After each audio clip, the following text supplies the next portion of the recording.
ప్రపంచం మళ్ళీ కరోనా ముప్పు ముంగిట్లో నిలిచిందా? B11529గా పిలిచే కొత్త వేరియంట్ రూపంలో కరోనా మళ్ళీ విజృంభించబోతోందా? వ్యాక్సిన్లకు లొంగకుండా యాంటీబాడీలను తట్టుకుంటూ పెను విపత్తును సృష్టించబోతోందా? అన్ని దేశాల్లోనూ కరోనా ముందు కాలంలో జనజీవనం సాధారణ స్థితికి చేరుకుంటున్న సమయంలో అదను చూసి పంజా విసరబోతోందా? డెల్టా కన్నా డేంజరస్గా మారబోతోందా? యావత్ ప్రపంచం మళ్ళీ లాక్డౌన్ గుప్పెట్లోకి వెళ్లే సూచనలు కనిపిస్తున్నాయా? తాజా పరిణామాలు చూస్తుంటే అవుననే అనిపిస్తోంది. దక్షిణాఫ్రికాలో కొత్త వేరియంట్ వెలుగు చూసిందని ఆ దేశ వైరాలజిస్టులు చేసిన ప్రకటన ప్రపంచవ్యాప్తంగా పెను సంచలనంగా మారింది. ఈ వేరియంట్ అత్యంత ప్రమాదకరమని, 50కి పైగా మ్యుటేషన్స్ల కలయికతో ఇది ఏర్పడిందని దక్షిణాఫ్రికా శాస్త్రవేత్తలు చెబుతున్న మాటలు ప్రజల గుండెల్లో రైళ్లు పరిగెత్తిస్తున్నాయి. ఇంకెంత విధ్వంసాన్ని చూడాల్సి వస్తుందోననే భయాందోళనలు కలిగిస్తున్నాయి. తగ్గిందనుకున్నప్పుడల్లా కొత్త వేరియంట్లతో విరుచుకుపడుతూ ఉండటం కరోనా నైజంలా మారింది. భారత్ సెకండ్ వేవ్ను, అమెరికా, యూరోప్ దేశాలు 4-5వ వేవ్లను తట్టుకుని ఇప్పుడిప్పుడే కోలుకుంటున్నాయి. అరకొర కేసులు తప్ప అందరూ ప్రశాంతంగా జీవిస్తున్నారు, స్వేచ్ఛగా సంచరిస్తున్నారు. మాస్కులు కనిపిస్తున్నప్పటికీ భౌతిక దూరం వంటి కరోనా నిబంధనలు మాత్రం అమలు కావడం లేదు. స్కూళ్లు తెరుచుకున్నాయి, పెళ్లిళ్ళు రికార్డు స్థాయిలో జరుగుతున్నాయి, పర్యాటక కేంద్రాలు కిక్కిరిసిపోతున్నాయి, ఆధ్యాత్మిక క్షేత్రాలు జనసంద్రంగా మారుతున్నాయి. అన్ని దేశాల్లోనూ ఇదే పరిస్థితి కనిపిస్తోంది. అందుకే ఇదే సరైన సమయం అనుకున్నట్లుగా కరోనా కనిపిస్తుంది. సమస్త మానవాళి ఏమరపాటుగా ఉన్న సమయంలో కొత్త వేరియంట్ రూపంలో బీభత్సాన్ని సృష్టించడానికి రంగం సిద్ధం చేసుకుంటోంది. అసలు ఈ వేరియంట్ పుట్టిన విధానమే అత్యంత ఆందోళన కలిగిస్తోంది. స్పైక్ ప్రోటీన్ అనేక రకాలుగా మ్యుటేషన్ చెంది B11529గా రూపాంతరం చెందింది. అంతేకాదు ఈ వేరియంట్ అసలు ఎక్కడి నుంచి మొదలైందో తెలుసుకుంటే భయకంపితులం కాక తప్పదు. రోగ నిరోధక శక్తి ఏమాత్రం లేని, చికిత్స లేని HIV ఎయిడ్స్ సోకిన వ్యక్తిలో మొదటగా ఈ మల్టీ మ్యూటెంట్ కోవిడ్ వేరియంట్ను గుర్తించారు. ఈ వేరియంట్ ప్రభావం ఎంత, వ్యాక్సిన్లను ఎలా ఎదుర్కొంటోంది అన్న దానిపై శాస్త్రవేత్తలు పరిశోధనలు నిర్వహిస్తున్నారు. దక్షిణాఫ్రికాలోని గాతెంగ్ ప్రావిన్స్లో ఈ వేరియంట్ వ్యాప్తిని గుర్తించారు. దక్షిణాఫ్రికా రాజధాని జోహానెస్బర్గ్లో కూడా ఈ ప్రాంతంలోనిదే. దక్షిణాఫ్రికా ప్రజలంతా గాతెంగ్ ప్రావిన్స్కి రాకపోకలు సాగించారు. దీంతో రానున్న రోజుల్లో కేసుల సంఖ్య మరింత పెరిగే ప్రమాదం కనిపిస్తోంది. అంతర్జాతీయంగా సాధారణ పరిస్థితులు ఉండటంతో అన్ని దేశాలు విమానాల రాకపోకలను పునరుద్ధరించాయి. దీంతో ఇప్పటికే ఈ వేరియంట్ ఇతర దేశాలకు వ్యాప్తి చెంది ఉండొచ్చని అంచనా కూడా వేస్తున్నారు. దక్షిణాఫ్రికాలో వేరియంట్ వెలుగు చూడటంతో యూరోప్ దేశాలు అప్రమత్తమయ్యాయి. బ్రిటన్ ఇప్పటికే దక్షిణాఫ్రికా సహా ఇతర 6 ఆఫ్రికా దేశాల నుంచి విమానాల రాకపోకలను రద్దు చేసింది. సౌత్ ఆఫ్రికా నుంచి హాంకాంగ్ వచ్చిన ఓ వ్యక్తిలోనూ ఈ వేరియంట్ను గుర్తించారు. పరిస్థితిని సమీక్షించేందుకు నిన్న ఓసారి సమావేశమైన WHO ఇవాళ మరోసారి సమావేశం కాబోతోంది. వేరియంట్ వ్యాప్తి నిరోధానికి తీసుకోవాల్సిన చర్యలు, వ్యాక్సినేషన్పై చర్చించనుంది.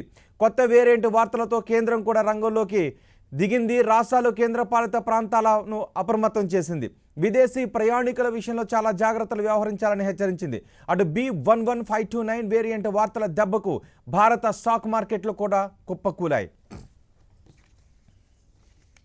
ఈ కొత్త వేరియంట్ భారతదేశానికి ఎంత ప్రమాదకారిగా మారబోయే అవకాశం ఉంది? ప్రపంచ దేశాలు ఈ కొత్త వేరియంట్ని ఎదుర్కోవాలి అంటే ఏం చేయాలి అనే విషయం పైన మనం లంచ్ అవర్ డిబేట్లో చర్చించబోతున్నాం. ఈ చర్చలో మనకు అందుబాటులో ఉన్నారు డాక్టర్ లక్ష్మీ లావణ్య, డాక్టర్ శ్రీనివాస్. లక్ష్మీ లావణ్య గారు నమస్తే అండి. డాక్టర్ శ్రీనివాస్ గారు నమస్తే అండి. ముందుగా లక్ష్మీ లావణ్య గారు, ఏంటి మనం థర్డ్ వేవ్ ముప్పు భారతదేశానికి ఉండకపోవచ్చు అని కొంతమంది నిపుణులు చెబుతూ ఉన్నప్పుడు ఓకే పర్వాలేదేమో అనుకుంటున్నాం, మాస్కులు ధరిస్తూ ఉన్నా కొంత ఏమరపాటు కనిపిస్తుంది. అంతలోనే పిడుగు లాంటి వార్త దక్షిణాఫ్రికా దేశాల్లో 30 మ్యుటేషన్స్ చెందిన వేరియంట్ వచ్చింది, భయపెడుతుంది అని అంటున్నారు. ఎలా చూడాలండి? ఫస్ట్ ఆఫ్ ఆల్ 10 టీవీ ప్రేక్షకులకి, డాక్టర్ శ్రీనివాస్కి మీకు నమస్తే. B11529 అంటే మేబీ దాని పేరు న్యూ వేరియంట్, న్యూ అని పెట్టొచ్చేమో. WHO మీటింగ్ జరుగుతుంది ఇవాళ రిలీజ్ చేయొచ్చు. Variant of interest or variant of concern. Doctor Tom Peacock, ఆయన ఒక senior virologist from imperial college of London, ఆయన స్టడీ చేసి తెలుసుకున్నారు దీంట్లో 32 స్పైక్ మ్యూటేషన్స్ ఉండటం వలన హెవీలీ మ్యూటేటెడ్ అనే ఒక టైటిల్ ఇచ్చారు ఈ పర్టికులర్ B11529 వేరియంట్కి. ఇది బాట్స్వానాలో ఫస్ట్ కేసు తెలిసింది. తర్వాత సౌత్ ఆఫ్రికా ఎక్కువ స్ప్రెడ్ అయిందంట. సౌత్ ఆఫ్రికాలో క్లస్టర్ ఫార్మేషన్తో స్ప్రెడ్ అయిందా లేకపోతే ఈ వేరియంట్ ట్రాన్స్మిసిబిలిటీ ఎక్కువ మనకు తెలీదు.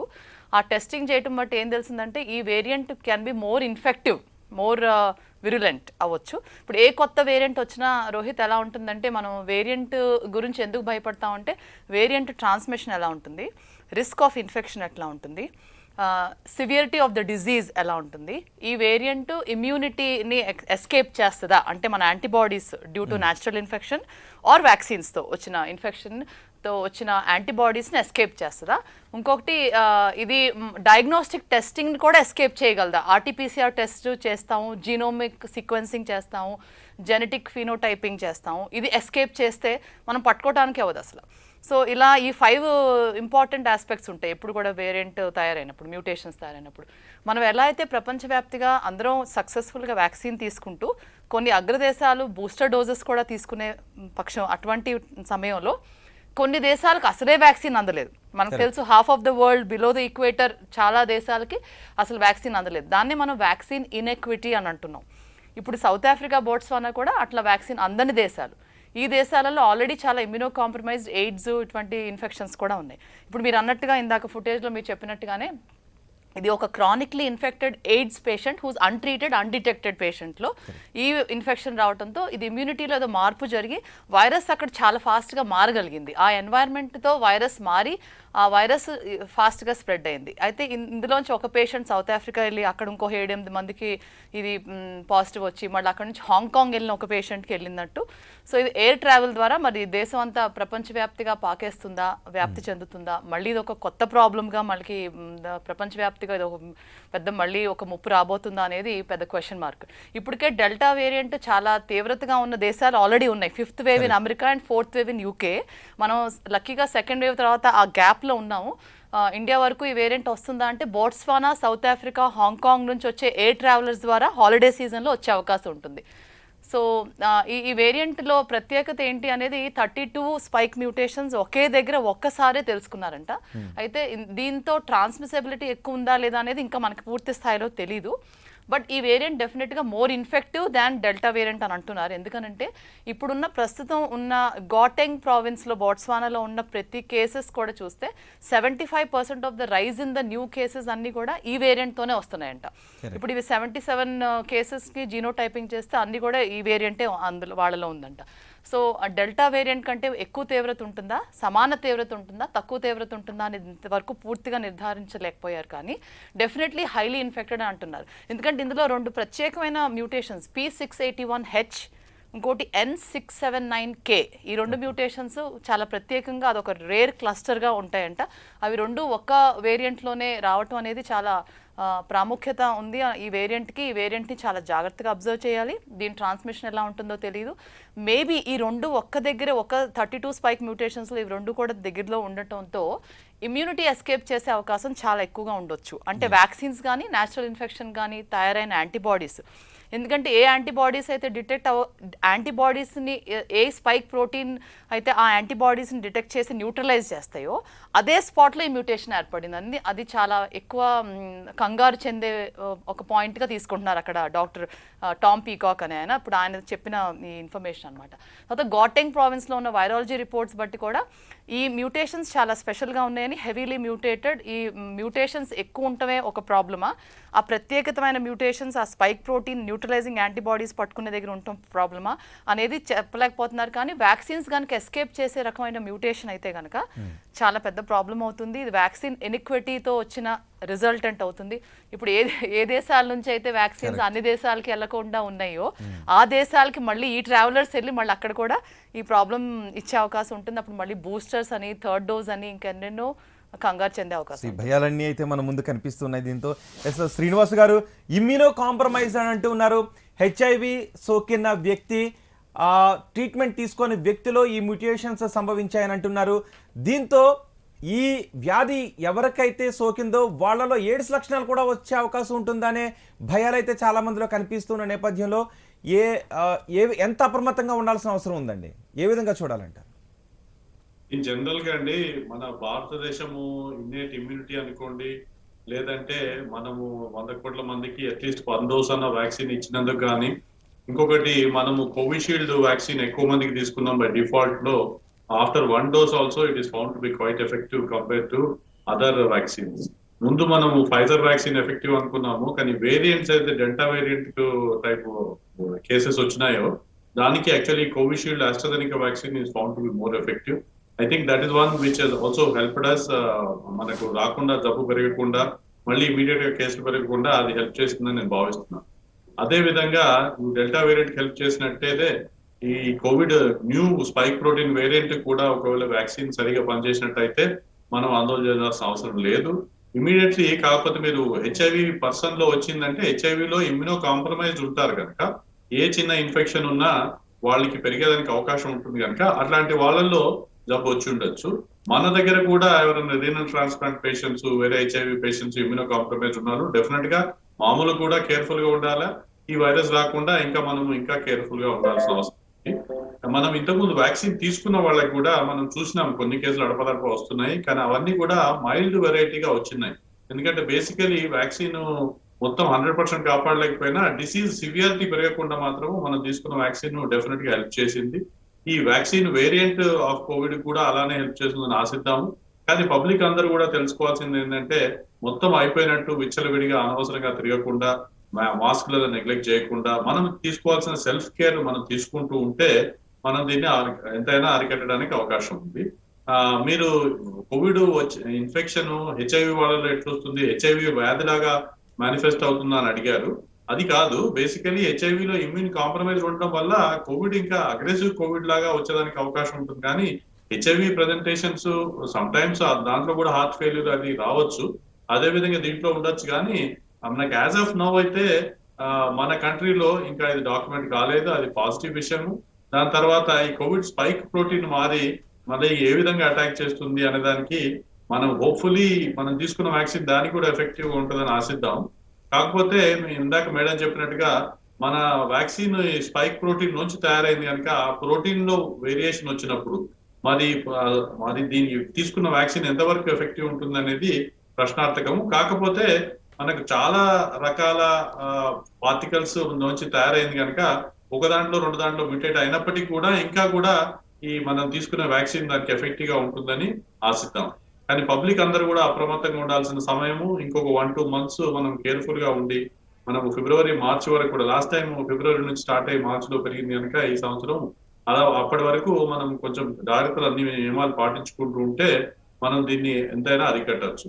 గవర్నమెంట్ లెవెల్లో ఎక్కడైతే ఆల్రెడీ మనకు డాక్యుమెంటెడ్ కేసులు ఉన్నాయో ఆఫ్రికన్ కంట్రీస్ లో ఇంకా వేరే చోట, అక్కడ నుంచి మాత్రం మనం ట్రావెల్ ఇనిషియల్ గా రెస్ట్రిక్ట్ చేసుకొని మనందరం కూడా అవసరం ఉంటేనే ట్రావెల్ చేసుకుని ఈ నియమాలు పాటించాల్సిన అవసరం ఎంతైనా ఉంది.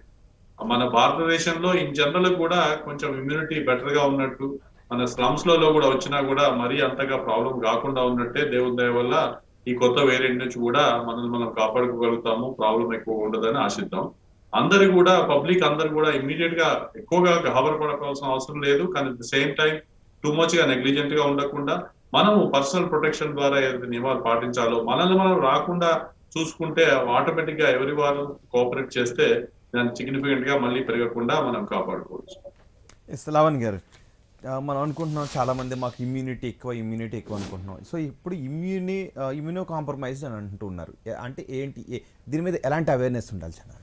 సో ఇమ్యూనిటీ ఎక్కువ అని అనుకోవటం అది ఒక అపోహ. మీరు అన్నట్టుగా ఇమ్యూనిటీ ఎక్కువ అని మనకే తెలియదు. మన ఇమ్యూనిటీ ఎలా ఉందనేది, మనకు ఆ ఇన్ఫెక్షన్ వచ్చి మనం ఆ ఇన్ఫెక్షన్ని ఫైట్ చేయగలిగే కెపాసిటీ ఎలా ఉందనేది, మనం ఎప్పుడు బయటపడతాం, ఎలా బయటపడతాం అనే ఒక్క ఫ్యాక్టర్ మీద తెలుస్తుంది. ఇమ్యూనిటీ టెస్ట్ అనేది ఒక బుల్లెట్ షాట్ లాంటిది. బుల్లెట్ షాట్ కొట్టాక మనం బయటపడ్డామా లేదా అనేది తెలుస్తుంది. కనుక ఇమ్యూనిటీ ప్రూవ్ చేసేది ఏమీ లేదు. మన గుడ్ లైఫ్ స్టైల్, అందులో ముఖ్యంగా good sleep, good hydration, good food and good exercise, plus test చేసుకోవాలి. అసలు సిక్ అయితే టెస్ట్ చేసుకోవాలి. చేసుకున్న వెంటనే ఒకవేళ genomic typing or genomic sequencing కొన్ని హై రిస్క్ ఏరియాస్లో చేస్తారు, అది వీలైతే చేయించుకోవచ్చు. అది రిపోర్ట్ చేయాలి, క్వారంటైన్ చేయాలి మన కాంటాక్ట్స్ అందరినీ కూడా. తప్పనిసరిగా మాస్క్ పెట్టుకోవాలి, హ్యాండ్ హైజీన్ అది మెయింటైన్ చేయాలి, సోషల్ డిస్టెన్సింగ్ మెయింటైన్ చేయాలి. పూర్తిగా మానేశారండి మన వాళ్ళు, పూర్తిగా మానేశారు. సోషల్ డిస్టెన్సింగ్ మర్చిపోయారు, మాస్కింగ్ అసలే మర్చిపోయారు. అది మనందరికీ తెలిసిన విషయమే. కానీ ఇవి రెండు, ఇంకోటి ఏమవుతుందంటే ఫస్ట్ డోస్ తీసుకున్నాక సెకండ్ డోస్ మిస్ కొట్టేస్తున్నారు చాలామంది, డిలే చేస్తున్నారు, నెగ్లెక్ట్ చేస్తున్నారు. ఒక డోస్ తీసుకుని రెండో డోస్ తీసుకోకపోతే ఒక రకమైన కాంప్లెక్స్ ఇమ్యూనిటీ ఏర్పడుతుంది. యాంటీబాడీస్ సగభాగంగా ఏర్పడతాయి, పూర్తి స్థాయిలో యాంటీబాడీస్ ఏర్పడవు. అటువంటి పక్షంలో ఏమవుతుందంటే మన ఇమ్యూనిటీ చాలా కన్ఫ్యూజ్గా ఉంటుంది. కొంత యాంటీబాడీస్ వచ్చి కొంత లేక, కొందరు ఇన్ఫెక్ట్ అయ్యి కొందరు అవ్వక. సో టోటల్ పాపులేషన్ ఇమ్యూనిటీయే కొంత కన్ఫ్యూజ్గా ఉంటుంది. ఆ ఫైట్ చేసే capacity, antibodies quality and quantity కూడా కొంత కన్ఫ్యూజ్గా ఉంటాయి. సో అలా ఉన్నప్పుడు అటువంటిప్పుడు మ్యూటెంట్స్ ఏర్పడే అవకాశం ఎక్కువ ఉంటుంది. ఇప్పుడు మీరు అన్నట్టుగా ఇమ్యూనో కాంప్రమైజ్డ్ అంటే cancer patients, HIV patients, TB patients, కొన్ని స్టిరాయిడ్ మందులు క్రానిక్గా వాడాల్సి వస్తుంది అట్లాంటి వాళ్ళు, కొన్ని జెనెటిక్ సిండ్రోమ్స్ ఉంటాయి, ఎప్పుడు సిక్ అవుతూ ఉంటారు అట్లాంటప్పుడు, కొన్ని లంగ్ డిజీజెస్ ఉంటాయి, కొందరు smokers, alcoholics, drug addicts, COPD లాంటి లంగ్ డిజీజ్ డెవలప్ అవుతుంది, కొన్ని ఆటో ఇమ్యూన్ డిజీజెస్ ఉంటాయి లంగ్స్కి, వాళ్ళు ఎప్పుడు స్టిరాయిడ్స్ వాడాల్సి ఉంటుంది. క్యాన్సర్ పేషెంట్స్ ఎక్కువగా కీమోథెరపీ వాటికి కావాల్సిన మందులు అవి వాడే పేషెంట్స్ అందరికి కూడా ఇమ్యూనిటీ ఇన్ జనరల్ తగ్గిపోయి ఉంటుంది. ఎందుకంటే వాళ్ళు తీసుకునే పర్టికులర్ కీమోథెరపీ ఆర్ స్టిరాయిడ్ మెడికేషన్స్తో వాళ్ళు ఇన్ఫెక్షన్ని ఫైట్ చేయగలిగే కెపాసిటీ తగ్గిపోవటం వల్ల ఆ ఇమ్యూనిటీ కాంప్రమైజ్డ్గా ఉన్న పేషెంట్స్లో COVID-19 ఇన్ఫెక్షన్ వస్తే ఆ COVID-19 ఇన్ఫెక్షన్ తీవ్రత ఎక్కువగా ఉంటుంది, ఆ డ్యూరేషన్ ఆఫ్ ఇన్ఫెక్షన్ కూడా ఎక్కువ రోజులు ఉంటుంది. వాళ్ళలో ఒక 4-5 రోజుల్లోనే నెగిటివ్ అయిపోకుండా 20 days 30 days వాళ్ళు పాపం చాలా సిక్ అయ్యి ఎక్కువ బాధించే అవకాశం ఉంటుంది. సో అటువంటి వాళ్ళలో ఈ మ్యూటేషన్స్ ఏర్పడే అవకాశం ఎక్కువగా ఉంటుంది. సో మ్యూటేషన్స్ వచ్చేది ఎక్కడ అంటే ఫస్ట్ డోస్ అసలు ఎటువంటి వ్యాక్సిన్స్ తీసుకునే వాళ్ళలో, ఒక డోస్ వ్యాక్సిన్ తీసుకుని రెండోది మానేసిన వాళ్ళలో, ఆల్రెడీ ఇమ్యూనో కాంప్రమైజ్డ్ COVID-19 వస్తా వాళ్ళలో మ్యూటేషన్స్ ఏర్పడవచ్చు. కొన్ని దేశాలలో అసలే వ్యాక్సిన్స్ లేక వాళ్ళ అక్కడున్న కొన్ని లోకల్ డిజీజెస్తో వాళ్ళ ఇమ్యూనిటీ తక్కువగా ఉంది, కొన్ని రేసెస్ కొన్ని పాపులేషన్స్ వాళ్ళకి మోర్ ప్రోన్గా ఉన్నారు, హై రిస్క్ జోన్ ఉంటుంది. అట్లాంటి చోట్ల ఈ ఇమ్యూనిటీ తగ్గిపోయి అక్కడ మ్యూటెంట్స్ ఏర్పడే అవకాశం ఉంటుంది. అది కాక డయాబెటీస్ అని, high blood pressure, existing heart disease ఒకటి, ఇంకొకటి ఒబిసిటీ ఒకటి, వీళ్ళందరిలో కూడా కోవిడ్ సివియరిటీ చాలా ఎక్కువ ఉందని తెలిసింది. 50% మోర్ మార్టాలిటీ ఉందని, అంటే మామూలుగా చనిపోయేదానికంటే 50% ఎక్కువ చనిపోవచ్చు డయాబెటీస్ పేషెంట్స్లో.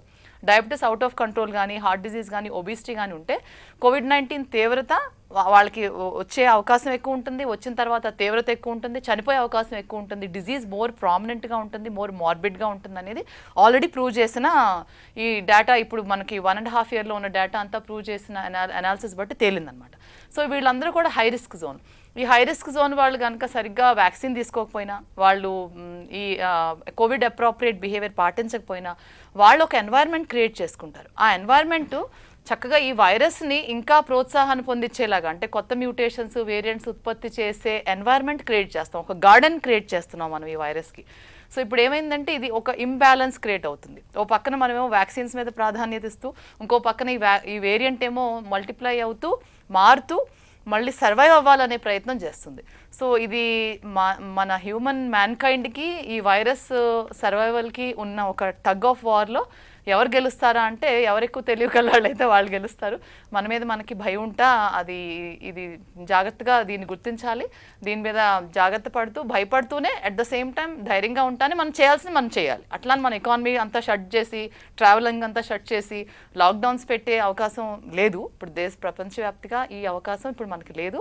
చాలా దెబ్బతిని ఉన్న ప్రపంచం కాబట్టి ఏ దేశం కూడా ఇది ఇష్టపడదు.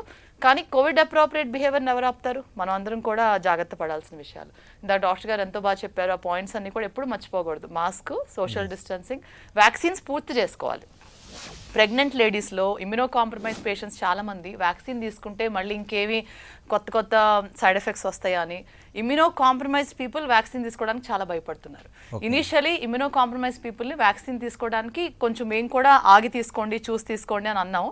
కానీ ఇప్పుడు వచ్చిన డేటా బట్టి vaccines are very very safe, చాలా సేఫ్టీ లెవెల్ హై ఉంది, ఎఫికసీ కూడా ఉంది.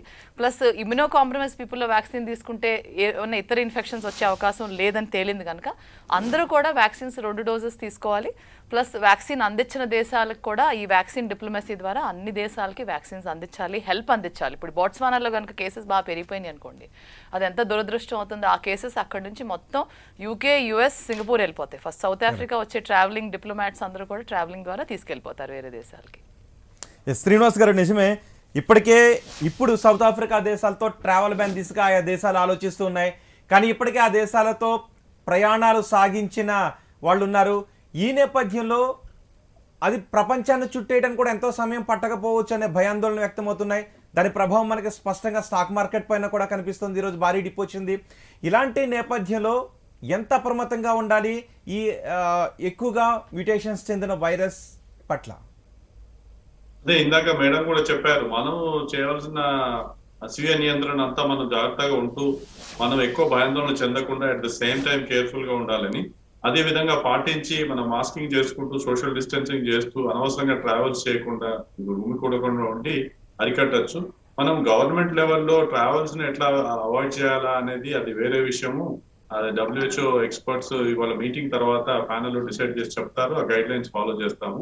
ఇంకొక విషయం, ట్రాన్స్ప్లాంట్ పేషెంట్స్ లో మన వ్యాక్సిన్ పనిచేస్తుందా లేదా అని మొదట్లో కన్ఫ్యూజన్ ఉంటుంది, కానీ రీనల్ ట్రాన్స్ప్లాంట్ పేషెంట్స్ లో ప్రత్యేకంగా అధ్యయనం జరిగింది. ఈ వ్యాక్సిన్స్ అన్ని దాంట్లో కూడా ఎఫెక్టివ్ ఉన్నాయని వచ్చింది. కాకపోతే 3వ డోసు కూడా అందులో రికమెండ్ చేశారు రీనల్ ట్రాన్స్ప్లాంట్, కొంచెం ఇమ్యూనోసప్రెసివ్ డ్రగ్స్ మీద ఉంటారు కనుక. సో వీళ్ళందరూ కూడా ఆ విధమైన భయాల్సిన అవసరం లేదు. ఇమ్యూనో కాంప్రమైజ్ పేషెంట్స్ వాళ్ళకు కూడా సేఫ్ గా వ్యాక్సిన్ తీసుకోవచ్చు. కొందరు వ్యాక్సిన్ మీద నెగ్లెక్ట్ చేస్తూ సెకండ్ డోస్ తీసుకోవటం లేదు. ఇది మంచి విషయం కాదు. ఇది కూడా మీరు అన్నట్టు మనం కంట్రోల్ చేయాల్సిన దాంట్లో అతి ముఖ్యమైనది ఇంకొకటి, మనం ప్రాపర్ గా వ్యాక్సినేషన్ తీసుకోవడం వల్ల మనకు వచ్చినా కూడా తక్కువ మోతాదులో వస్తుంది, ఇమీడియట్ గా ఎక్కువగా సిక్ కాకుండా ఉంటుంది. కనుక మనము నియమాలన్నీ పాటించడము, వ్యాక్సిన్ తీసుకునే వాళ్ళు తీసుకోవడము, ట్రావెల్ అనవసరంగా చేయకపోవడం ఉండడము, ఇవన్నీ చేయొచ్చు. అట్ ది సేమ్ టైం మనమంతా పాజిటివ్ గా ఉంటూ మనం హెల్దీ న్యూట్రిషియస్ డైట్ పాటిస్తూ యోగా, మెడిటేషన్, ఎక్సర్సైజ్ లాంటివి చేసుకుంటే మన ఇమ్యూనిటీ కూడా పెరుగుతుంది కనుక వచ్చే ఛాన్స్ తక్కువగా ఉంటుంది. సో ఇది బ్రాడ్ గా పబ్లిక్ అందరూ కేర్ఫుల్ ఉండాల్సిన సమయము. కానీ అట్ ద సేమ్ టైం మన అందరూ కూడా భయభ్రాంతులు కాకుండా నిబ్బరంగా ఉంటూ నియమాలన్నీ పాటిస్తే సరిపోతుంది. ఎస్ లక్ష్మీలావణి గారు, ఇప్పటికి మనం చూస్తున్నాం బహుశా 120-130 కోట్ల డోసులు మాత్రమే మనం కంప్లీట్ చేసుకోగలిగాం. ఇంకా కంప్లీట్ చేయాల్సిందే చాలా ఉంది. మరోవైపు కొత్త మ్యూటేషన్స్ వస్తున్నాయంటున్నారు. గతంలో మనం డెల్టా బీటాల కంటే ఇది ప్రమాదకరంగా ఉంటుంది అని కూడా మనం చెప్తున్నారు. ఈ నేపథ్యంలో కొత్త మ్యూటేషన్స్ వచ్చి సగం మంది వ్యాక్సిన్ తీసుకుని సగం మంది తీసుకోకుండా ఉండటం ద్వారా మరొక రకమైన కొత్త మ్యూటేషన్స్ కూడా వచ్చే అవకాశం ఉంటుంది. వచ్చే అవకాశం ఉంది. ఇప్పుడు అలా చేసే ఈ న్యూ వేరియంట్ B11529 అనే వేరియంట్ అలా వచ్చిన వేరియంటే అవ్వచ్చు. ఎందుకంటే ఇది ఇమ్యూనో కాంప్రమైజ్ పేషెంట్లో ఉత్పత్తి అయింది అనేది ఒక కేస్ స్టడీ మాత్రమే.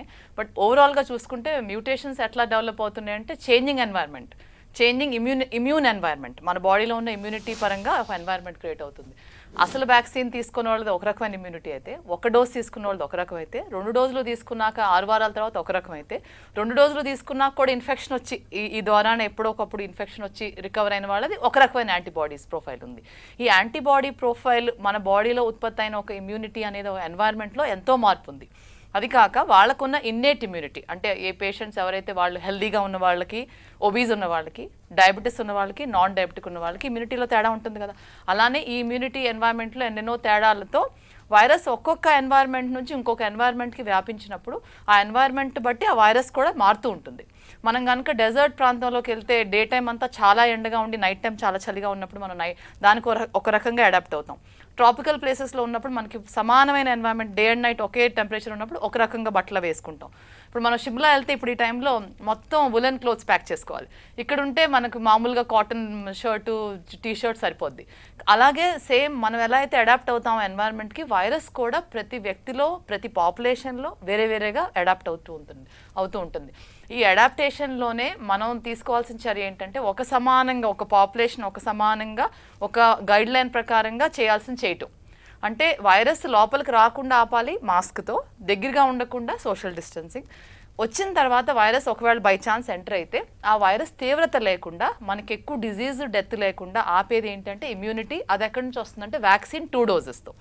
సో ఇవి కనీసం మన చేతిలో ఉన్నవి ప్రూవెన్ సైన్స్ కాబట్టి సైన్స్ని నమ్మి దీన్ని పాటించుకుంటూ ఈ ప్రక్రియ ప్రకారంగా దేశ ప్రజలందరూ కూడా, ఆ పాపులేషన్ అందరూ కూడా ఒక క్రమబద్ధంగా వెళ్తూ ఉంటే at least that country will be very very safe. ఇప్పుడు మనం చూసాం చాలా కంట్రీస్, ఇప్పుడు న్యూజిలాండ్ అవనివ్వండి, ఐస్లాండ్ అవనివ్వండి, ఈవెన్ ఇజ్రాయెల్ కానీ, ఈ దేశాలన్నీ కూడా పూర్తి స్థాయిలో వ్యాక్సినేటెడ్ కంట్రీస్ ఇవన్నీ ఆల్మోస్ట్. ఇప్పుడు 3rd డోస్ బూస్టర్ కోసం కూడా చూస్తున్నారు. ఈ దేశాలలో కూడా డెల్టా వేరియంట్ వచ్చింది. ఐస్లాండ్లో వచ్చింది, ఇజ్రాయెల్లో వచ్చింది, డేటా మనం చూసాం. వచ్చింది కానీ అక్కడ తీవ్రత చాలా తక్కువ ఉందంట, హాస్పిటలైజేషన్స్ అంతగా లేవు, డెత్ అంతగా లేదు. అంతకుముందు వచ్చిన ఆల్ఫా బీటా వేరియంట్స్ కంటే డెల్టా వేరియంట్ ద్వారా వచ్చిన 3rd వేవ్ ఆల్రెడీ వ్యాక్సినేటెడ్ పాపులేషన్లో చాలా తక్కువగా ఉంది. ఎంతో కొంత భాగం వ్యాక్సిన్ వేయించుకొని వాళ్ళకి ఎక్కువగా ప్రాబ్లం వచ్చిందని చెప్పి వాళ్ళు ఇంకా ప్రోత్సాహం చేసి పూర్తిగా వ్యాక్సినేట్ చేయాలని ప్రయత్నించారు. ఇప్పుడు మనం అన్నట్టుగా 130 crores సరిపోద్ది. చాలా ప్రౌడ్ మూమెంట్ ఇది. 130 crores మన ఇండియా లాంటి దేశాలలో అంత పాపులేషను, అంత హెజిటెన్సీ, అంత పొలిటికల్ దీని మీద వ్యతిరేకత, క్రిటిసిజం ఉన్న దేశంలో కూడా మనం ఇంత చక్కగా మన ఓన్ ఇండిజినస్ వ్యాక్సిన్స్ ఉత్పత్తి చేసి, తయారు చేసి, డెవలప్ చేసి ఇంత బాగా వచ్చామంటే చాలా గొప్ప విషయమే. కానీ అయినా సరే 2 కోట్ల వ్యాక్సిన్కి మనం త్వరలో అందించే వరకు కూడా మనకి చాలా రిస్క్గా ఉంటాం. అది కాక పిల్లల్ని కూడా మనం ఇప్పుడు ఎక్స్పోజ్ చేస్తున్నాం. ఇప్పుడు అన్ని స్కూల్స్ ఓపెన్ అయిపోయినాయి, పిల్లలందరూ వెళ్తున్నారు. ఇప్పుడు ఈ పర్టికులర్ వేరియంట్ కూడా యంగ్ పాపులేషన్లో చూసారంటే ఇప్పుడు ఉన్న ఇందులో ఇన్ఫెక్ట్ అయిన యంగ్ పాపులేషన్కి ఇన్ఫెక్ట్ అయ్యే అవకాశం ఎక్కువ. ఎందుకంటే గాటెంగ్ ప్రావిన్స్లో ఇప్పుడు ఇన్ఫెక్ట్ అయిన కేసెస్ అన్నీ కూడా స్కూల్ గోయింగ్ చిల్డ్రన్స్ యంగ్ పీపుల్కి వచ్చిందంట.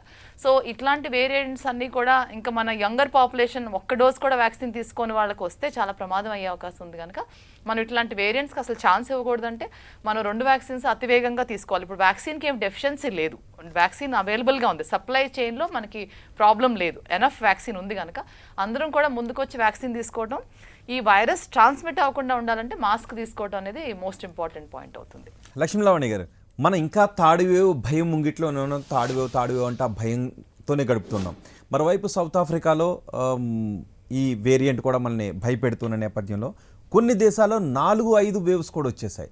అంటే భారత్లో సెకండ్ వేవ్ లాంటి భయానక పరిస్థితులను కూడా చూసాం, కానీ థర్డ్ వేవ్ ఇంకా భయం గుప్పెట్లోనే ఉన్నాం. అంటే ఇంత డిలే కావడానికి మనం తీసుకున్న ఏ చర్యలు గురించి గొప్పగా చెప్పుకోవచ్చు? కమాన్ రోహిత్, అసలు మీరు థర్డ్ వేవ్ భయం గుప్పిట్లో ఉన్నాం అంటున్నారు. అది నాకు చాలా జోక్లా అనిపిస్తుంది, ఎందుకంటే భయపడట్లేదు ఎవరు కూడా అనిపిస్తుంది నాకైతే. థర్డ్ వేవ్ అనేది ఒక డిస్టెంట్ ఫ్యూచర్, అంటే ఒక జరిపేసాం దాన్ని.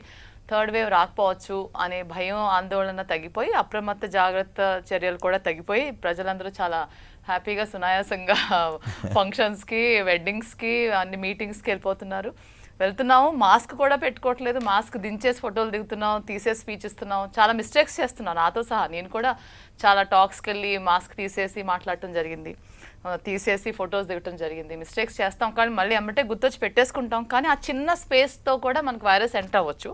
అయితే వైరస్ ఇప్పుడు మనకు అంత స్ప్రెడ్లో లేదనేది మాట వాస్తవమే. ఎందుకంటే నంబర్ ఆఫ్ కేసెస్ ఏమి డిటెక్ట్ అవ్వట్లా. రోజు పాజిటివ్ ఎన్నో నంబర్ ఆఫ్ కేసెస్ పాజిటివ్ వచ్చే టైం నుంచి మనం దాటాము డెఫినెట్గా. ఫ్లాట్ కర్వ్లో, ఫ్లాట్ లైన్లో ఉన్నాం ఇప్పుడు. అంటే మనకి ఎక్కువ నంబర్ ఆఫ్ కేసెస్ రావట్లేదు, వచ్చినా స్పోరాడిక్గా కొన్ని డిస్ట్రిక్ట్స్లోనే. అంటే కేరళ, మహారాష్ట్ర, కర్ణాటక కొన్ని చోట్ల మాత్రమే రైజ్ ఉంది, కానీ దేశవ్యాప్తిగా అన్ని చోట్ల అయితే రైజ్ ఆఫ్ కేసెస్ లేవు. సో థర్డ్ వేవ్లో మనం లేవు. థర్డ్ వేవ్ ఇంకా రాలేదు, వస్తుందా, ఎప్పుడు వస్తుందా అనేది కూడా మనం చెప్పలేము. మీరు అడిగిన క్వశ్చన్లో పెద్ద మిస్టీరియస్ ఏంటంటే ఆన్సర్స్ మా దగ్గర లేవు. యాజ్ అ డాక్టర్గా నేను చేసిన analysis, constant study of the topic మీద కూడా నాకు అర్థం కాని పాయింట్ ఏంటంటే, సెకండ్ వేవ్ తొలగిపోయినాక మళ్ళీ అదే డెల్టా వేరియంట్తోనే థర్డ్ వేవ్ వస్తుందా? డెల్టా వేరియంట్ ఆల్మోస్ట్ తుడిచిపెట్టిపోయినట్టుగా ఒక రకమైన చాలా మంది ఇన్ఫెక్ట్ అయ్యారు. అదే టైంలో మన వ్యాక్సిన్స్ కూడా చాలా తీవ్రంగా వ్యాక్సిన్స్ తీసుకోవడం జరిగింది. వ్యాక్సిన్స్ కూడా ఫ్రమ్ 25 lakhs to 1 crore 25 lakhsకి అర్జెంటుగా 3-4 నెలల్లో పూర్తి చేశాము. ప్లస్ చాలామంది vaccine first dose, second dose మధ్యలో సిక్ అయిన వాళ్ళు ఉన్నారు. డెల్టా వేరియంట్తో కానీ అట్లానే కానీ సెకండ్ వేవ్ బాగా ఇన్ఫెక్ట్ అయ్యారు. ఇన్ఫెక్ట్ అయ్యి బయటకు వచ్చిన వాళ్ళలో వచ్చిన ఇమ్యూనిటీనే ప్రొటెక్ట్ చేసిందా, లేకపోతే దీంతో ఒక రకమైన హర్డ్ ఇమ్యూనిటీ, ఒక టెంపరీగానే అవనివ్వండి, ఒక తాత్కాలికమైన ఇమ్యూనిటీయే కావచ్చు, కానీ ఒక గుడ్ రిజల్ట్, ఒక herd immunity either through natural infection or exposure or vaccine 1 dose or 2 dose or both the doses. మొత్తానికి ఇన్ఫెక్షన్ అయ్యి యాంటీబాడీస్ ఉత్పత్తి చేసి మన దేశవ్యాప్తిగా మనం అందరూ ఇమ్యూన్ అయ్యామా, ఒక రకమైన హర్డ్ ఇమ్యూనిటీ ఏర్పడిందంటే చాలా మంచి గుడ్ న్యూస్. అది ఎంతకాలం మనం సస్టైన్ అవ్వగలము, నెక్స్ట్ వేరియంట్స్ మళ్ళీ కొత్తగా స్ప్రెడ్ ఎప్పుడు వస్తాయి అనే ఆ గ్యాప్ వరకు కూడా మనం చాలా సేఫ్టీగా థర్డ్ వేవ్ లేదని అనుకోవచ్చు. కానీ థర్డ్ వేవ్ రాబోతుంది, రాక తప్పదు, ఎప్పుడో ఒకప్పుడు వస్తుందనే భయాందోళన మీరు చెప్పినట్టుగా డెఫినెట్గా ఉంది సైంటిఫిక్గా. కానీ ప్రజల్లో మాత్రం social translation of the science నాకేం కనిపించట్లేదు. సైన్స్లో మేము ఎంత చెప్తున్నా, ఎంత జాగ్రత్తగా ఉండమంటున్నా భయం అనేది ఎవరికి వాళ్ళకి వ్యక్తిగతంగా రావాలి. అది ఎందుకు రావట్లేదంటే ఇప్పుడు కేసెస్ లేవు కనుక వాళ్ళకి భయం లేదు. కానీ రాబోయే సూచనలు ఉన్నాయి, ఇప్పుడు ఇట్లాంటి వేరియంట్స్ ఎక్కడెక్కడి నుంచో వస్తాయి అనేది ఆ భయం ఉండాలి డెఫినెట్గా. ఆ రూల్స్ మాత్రం డెఫినెట్గా ఫాలో అవ్వాలి. ఇది మనం సెకండ్ వేవ్ తర్వాత ఇంత లాంగ్ గ్యాప్ ఉంటుందని మేము ఎక్స్పెక్ట్ చేయలేదు. Maybe by October, November school start అయినాక స్టార్ట్ అవుతుంది అనుకుంటాం, కానీ సెప్టెంబర్ 1st స్కూల్స్ ఓపెన్ చేస్తారు. ఇప్పుడు నవంబర్ ఆఖరికి వచ్చేసాం. గుడ్ న్యూస్ ఏంటంటే పెద్దగా స్ప్రెడ్ ఏం అవ్వలేదు. సో ఇదే విధంగా కొనసాగుతూ ఉంటే మనం చాలా లక్కీ అనుకోవచ్చు. కానీ థర్డ్ వేవ్, ఫోర్త్ వేవ్ రాకుండా మనం తప్పించుకుంటాం అనేది ఒక పెద్ద క్వశ్చన్ మార్క్, అది పెద్ద మిస్టరీ. దానికి ఆన్సర్ చెప్పాలంటే టైమే చెప్తుంది. వేరియంట్స్ ఎట్లా తయారవుతున్నాయో, వైరస్ ఎలా బిహేవ్ చేస్తున్నారో మనం చెప్పలేము కనుక చూసి డెఫినెట్ గా మనం చేయాల్సిన బిహేవియర్ అయితే చేయాలి. శ్రీనివాస్ గారు, మనకి చాలా ఈవెంట్స్ మొదలైపోతున్నాయి, స్కూల్స్ ఓపెన్ అయిపోయాయి, పెళ్లిళ్ళు, శుభకార్యాలు చేసుకుంటున్నారు, ఆధ్యాత్మిక యాత్రలు కూడా మొదలైపోయాయి. డిసెంబర్ నుంచి మనం అంతర్జాతీయ విమానాన్ని కూడా పూర్తి స్థాయిలో నడపడానికి అన్ని ఏర్పాట్లు చేసుకుంటున్నాం. ఇలాంటి నేపథ్యంలో మరొక చిన్న ప్రెడిక్షన్ కూడా మనకి కనిపిస్తుంది. మొదటి వేవ్ కూడా భారత్లో మార్చి, ఏప్రిల్లో గట్టిగా తాకింది. సెకండ్ వేవ్ కూడా మార్చి ఏప్రిల్లోనే తాకింది, థర్డ్ వేవ్ కూడా మార్చి ఏప్రిల్లో తాకే అవకాశం ఉంటుంది అని కొంతమంది అంచనాలు కూడా వేస్తున్నారు. ఇటు సౌత్ ఆఫ్రికా వేరియంట్లు కూడా భయపెడుతున్నాయి. వీటన్నిటిని ఎలా చూడాలంటారు? అంటే మనము పాజిటివ్ గా చూస్తే మనం మిగతా కంట్రీస్ అన్ని డెల్టా వేరియంట్స్ తోని కేసులు ఎక్కువ నోటీస్ అయినప్పుడు మన దగ్గర కేసులు రాలేదండి. ఇది ఒక పాజిటివ్ థింగ్. ప్రాబబ్లీ మన వేసుకున్న vaccine was effective on delta variants also అని మనకి స్టడీస్ లో వచ్చింది కనుక that could be one positive thing. ఏదైతే ఎంఆర్ఎన్ఏ వ్యాక్సిన్స్ బాగుంటాయని అనుకున్నారో, MRI vaccine Pfizer based company vaccines were not effective for delta variants. That is why in countries where mRNA vaccines were taken then again increased cases అన్ని notice అయినాయి. మన దగ్గర లక్కీగా by default Covaxin కానీ Covishield కానీ వేసుకున్నాం కనుక ఈ డెల్టా వేరియంట్ ఉధృతి అయితే కాలేదు, దాని వల్ల కేసులు పెరగలేదు. ఇంకా నెక్స్ట్ క్వశ్చన్, ఇప్పుడు మరో వేరియంట్ స్పైక్ ప్రోటీన్ మారినందు వచ్చే వేరియంట్ మన దగ్గర వస్తుందా రానా అనేది ఈ ప్రశ్న. కాకపోతే నేను అనుకోవడం ఏంటంటే మనకు డెల్టా వేరియంట్ లో తక్కువగా ఎఫెక్ట్ అయింది కనుక ఈ వేరియంట్ తో కూడా తక్కువనే ఎఫెక్ట్ ఉంటుందని మనం ఆశిద్దాం. బట్ అట్ సేమ్ టైం మనం నెగ్లిజెంట్ గా ఉండకూడదు. మనం సెల్ఫ్ గా ఏవైతే చేయాలో ఆ ప్రికాషన్స్ అన్ని ఫాలో చేయాలి. మనం అనవసరంగా ఊరికే విచ్చలవిడిగా ట్రావెల్ చేయడం, గుమికోవడం చేయకూడదు. ఈ మాస్క్ ధరించుకోవడము, మనము సోషల్ మనమైతే రెస్పాన్సిబిలిటీ ఇండివిజువల్ గా వ్యాక్సినేషన్ తీసుకోవడం అవన్నీ చేస్తే మనం సిగ్నిఫికెంట్ గా దీన్ని కూడా రాకుండా అవాయిడ్ చేయొచ్చని నేను అనుకుంటున్నాను. చాలా మంది ఒక డోస్ వ్యాక్సిన్ తీసుకొని ఇంకేం వెళ్ళిపోయిందని మళ్ళీ రెండో డోస్ తీసుకోవడం లేదు. ఇది మంచి విషయం కాదు. మనం వీలున్నంత జాగ్రత్తగా ఉంటూ మనం చేయాల్సిన పని చేయాలి కనుక ఈ రెండో డోస్ వ్యాక్సిన్ కూడా మిస్ చేయకుండా వేసుకొని మనం అన్ని నియమాలు పాటించుకొని ఉందాం. అట్ ద సేమ్ టైం ఎక్కువగా భయభ్రాంతులు లేరంటే ఎక్కువగా భయపడి కూడా మనం ఎక్కువగా యాంగ్జైటీకి లోను కాకుండా ఉండడం కూడా అవసరము.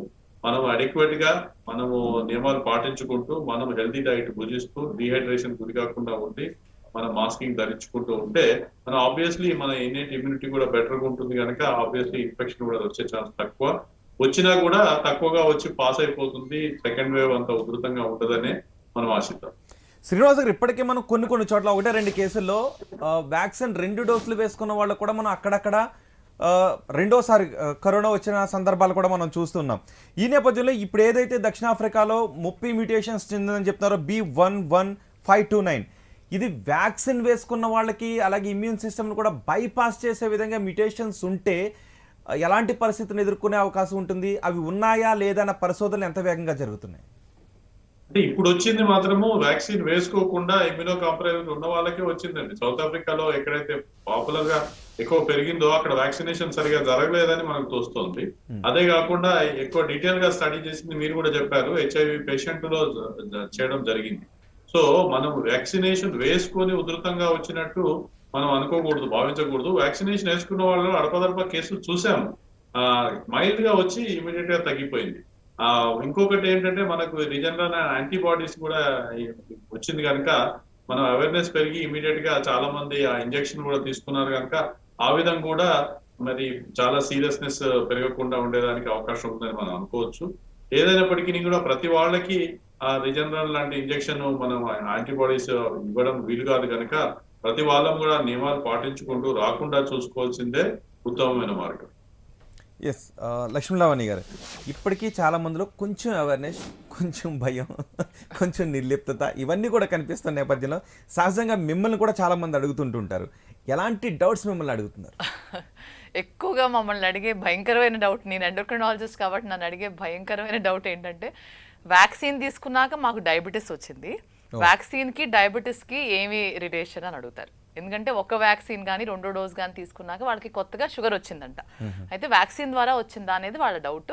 అది అట్లా డౌట్ ఉన్న వాళ్ళందరూ కూడా ఏకమైపోయి ఒక అసోసియేషన్ లాగా ఆటోమేటిక్గా ఒకరికొకరు సపోర్ట్ ఇచ్చుకునే వాట్సాప్లో మెసేజెస్ కానీ యూట్యూబ్లో కానీ అట్లా టాక్స్ కానీ దాని మీద ఒక రైటప్ బ్లాగ్స్ అవి అతిగా రీట్వీట్ అయిపోతూ రీషేర్ అయిపోతూ చాలా ప్రాధాన్యత చెందుతున్నాయి. ఇవంతా మిస్కన్సెప్షన్, మిస్ఇన్ఫర్మేషన్. ఎందుకంటే ఈ వ్యాక్సిన్తో డయాబెటీస్ వచ్చేది ఎక్కడ కూడా ప్రూవ్ చేయలేదు. ఏ హైపోథెటికల్గా కానీ, ఏ ఎక్స్పర్ట్ ఒపీనియన్ కానీ, ఆర్ ఏ స్టడీస్ కానీ ప్రూవెన్ కాదు. సో వ్యాక్సిన్తో డయాబెటీస్ రాదు, కానీ వైరస్తో డయాబెటీస్ వస్తుంది, రాగలదు అనేది కూడా అది ప్రూవ్ అయింది. ఎందుకంటే డెల్టా వేవ్ మొత్తం second wave in the country plus out side in the world కూడా ఇప్పుడు ఈ కోవిడ్-19 ఇన్ఫెక్షన్ ద్వారా వచ్చే న్యూ ఆన్సెట్ హైపర్గ్లైసీమియా ఉంది. అంటే కొత్తగా షుగర్ రాగలదు. ఎందుకంటే ఈ డెల్టా వేరియంట్ ఏదైతే ఉందో అది ACE2 రిసెప్టర్స్ లంగ్ మీద ఎలా అయితే పట్టుకుంటుందో సేమ్ ఇవే రిసెప్టర్స్ ప్యాంక్రియాస్ మీద కూడా ఉంటాయి. అవి బీటా సెల్స్ని డైరెక్ట్గా కూడా డ్యామేజ్ చేయగలవు. బీటా సెల్స్లో అంటే ప్యాంక్రియాస్లో ఎగ్జోక్రైన్ ఫంక్షన్, ఎండోక్రైన్ ఫంక్షన్లో కూడా డెఫిషియన్సీ తేగలవు. సో కొత్తగా షుగర్ రాగలదు. ప్లస్ కోవిడ్కి వాడిన కొన్ని యాంటీవైరల్ రెమ్డెసివిర్ కానీ కొన్ని కొత్త యాంటీవైరల్ ట్రీట్మెంట్స్ ప్లస్ స్టిరాయిడ్స్తో కూడా కొత్తగా షుగర్ రాగలదు. ప్లస్ ఈ కోవిడ్-19 ఇన్ఫెక్షన్లో వచ్చే ఇమ్యూనిటీ ఓవర్ ఇమ్యూన్ రెస్పాన్స్ ఏదైతే ఉంటుందో అది సైటోకైన్ స్టామ్ అని అంటారు. దాంతో ఒక రకమైన టిష్యూ హైపాక్సియా జరుగుతుంది. దాంతో ప్యాంక్రియాస్లో ఇన్హెరెంట్గా డ్యామేజ్ జరగవచ్చు. Plus insulin resistance toxic radicals అన్ని బాడీలో ఉత్పత్తి అవటం వల్ల వాళ్ళకి కొత్తగా డయాబెటీస్ కూడా రాగలదు. ఈ డయాబెటీస్ 3 నెలలు 6 నెలలు ఉండిపోతుంది చాలామందికి. చాలామంది మళ్ళీ ఈ టైంలో కరెక్ట్ అయిన మందులు లైఫ్ స్టైల్ చేంజెస్ చేసుకోలేని వాళ్ళకి ఆ డయాబెటీస్ అలానే ఉండిపోతుంది. సో కోవిడ్ ఇండ్యూస్ డయాబెటీస్ కూడా ఉంది ఇప్పుడు. అది ఒక 15 to 30% రైజ్ ఇన్ డయాబెటీస్ చూసారంట ఈ సంవత్సరం. సో ప్రివలెన్స్ ఆఫ్ డయాబెటీస్ డెఫినెట్గా కోవిడ్ తర్వాత పెరిగిందని అనుకోవచ్చు. కానీ అది కోవిడ్ ద్వారా పెరిగింది ఆర్ కోవిడ్ లాక్డౌన్ ద్వారా ఇంట్లో కూర్చొని మన లైఫ్ స్టైల్ సరిగ్గా ఎక్సర్సైజ్ చేయకుండా అతిగా డైట్ తీసుకుని అతిగా నట్స్ తీసుకుని క్యాలరీస్ ప్రోటీన్ డైట్ ఎక్కువ తీసుకుని అలా ఎక్సర్సైజ్ చేయకుండా లాక్డౌన్ అంటూ పార్క్ వెళ్ళకుండా జిమ్కి వెళ్ళకుండా అలా మనం డ్యామేజ్ చేసుకున్న డయాబెటీస్ అవ్వచ్చు. కానీ వ్యాక్సిన్ ద్వారా డయాబెటీస్ అయితే కానీ కాదు. మొత్తానికి కరోనా నుంచి తప్పించుకోవాలి అన్న థర్డ్ వేవ్ భారత్కి రాకుండా ఉండాలన్న అప్రమత్తత అయితే మాత్రం చాలా ముఖ్యమని చెప్తున్నారు. Thank you very much Srinivas గారు. Thank you very much Lakshmi Lavanya గారు. థర్డ్ వేవ్ గురించి అలాగే సౌత్ ఆఫ్రికా కొత్త వేరియంట్ గురించి చాలా విలువైన సమాచారాన్ని అందించినందుకు. మొత్తానికి మనం కరోనా బారిన పడకుండా ఉండాలి అంటే ఏ వేరియంట్ వచ్చినప్పటికీ కూడా కరోనా బారిన పడకుండా ఉండాలంటే వ్యాక్సిన్ పూర్తిస్థాయి తీసుకోవాలి, 2 వ్యాక్సిన్స్ తీసుకోవాలి. అంతేకాదు మాస్క్ ధరించాలి, సోషల్ డిస్టెన్స్ పాటించాలి. ఈ అప్రమత్తతతో ఉంటే మనం కరోనాని ఎదుర్కొనే అవకాశం ఉంటుంది. కాబట్టి మనం భయాలు వద్దు, అప్రమత్తంగా ఉండండి అని చెప్తున్నారు. థ్యాంక్ యూ వెరీ మచ్ అండి. ఇవి లంచ్ అవర్ డిబేట్ విశేషాలు. తాజా సమాచారం కోసం చూస్తూనే ఉండండి 10 TV.